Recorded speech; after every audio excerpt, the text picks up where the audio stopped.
कुनरी में मंशात बंद न थियण सबब रोज़ रोज़ केतराई नौजवान कैंसर जहिड़े मूज़ी मर्ज़ में मुब्तला थींदा पिया वञनि। केतराई नौजवाननि जूं ज़िंदगियूं मंशात गिरकाए वई आहे।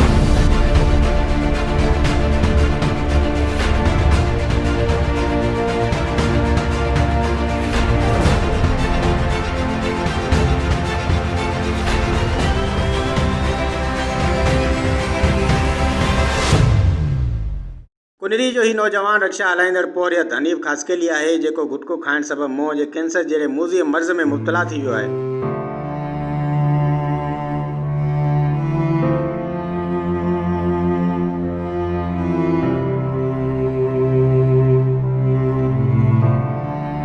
संदुसि 4 नंढड़ा मासूम ॿार आहिनि, ॿियो को कमाइण वारो बि नाहे।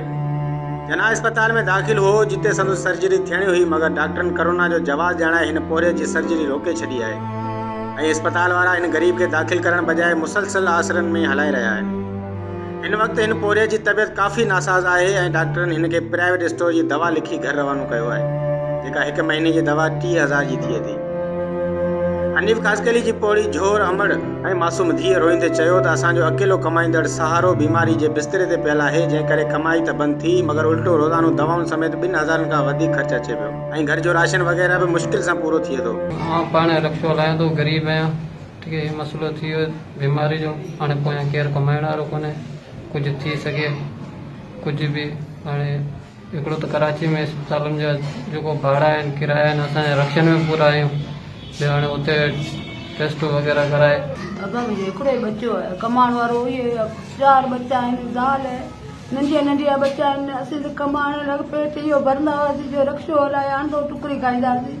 अॼु मुंहिंजा बच्चा बि बुखिया वेठा आहिनि। असां वरी थोरो कोन्हे जो असीं कराची वञूं, दवा वठी अचूं, गोरियूं बि असांखे मुश्किल खां थोरी घणियूं मिलियूं आहिनि जो करायूं पिया। असीं त ग़रीब आहियूं, असां वटि त का शइ कोन्हे। ऐं मां मरी आहियां, हिकिड़ी बीमार, हिकिड़ो बच्चो मुंहिंजो चङो भलो थी वञे, मुंहिंजी का अहिड़ी मदद करो। ऐं ग़रीब आहियां, रमज़ान आहियां।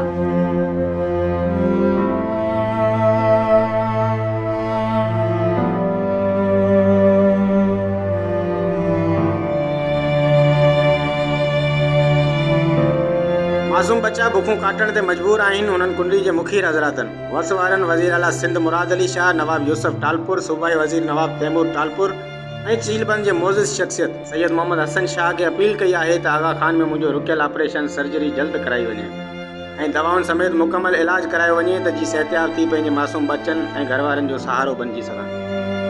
HRJ न्यूज़ मां फ़िलहाल एतिरो ई। वधीक ख़बरुनि अपडेट जे लाइ ॾिसंदा रहो HRJ न्यूज़।